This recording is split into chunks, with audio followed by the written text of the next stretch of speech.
বন্ধুরা কিছু টিপস শিখে নাও, সবার কাজে লাগবে এগুলো। দেখো চাবি ভেঙে গেলে ভিতরে কিভাবে খুলতে হয়, দেখো কীরকম ইজিভাবে খুলে ফেললো চাবি।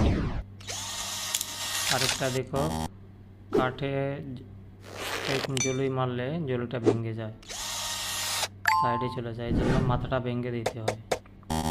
এই পাইপটা দেখো কিভাবে জোড়া লাগাবে, বোতল কেটে গরম করে দেখো কি সুন্দরভাবে জোড়াটা লাগাই দেয়।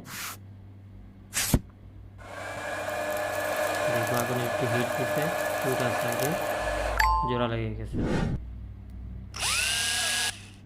দেখো কি করে,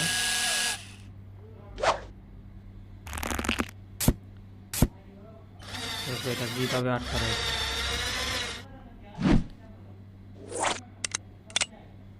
একদম শক্তভাবে পাইপটা আটকে গেছে দেখো।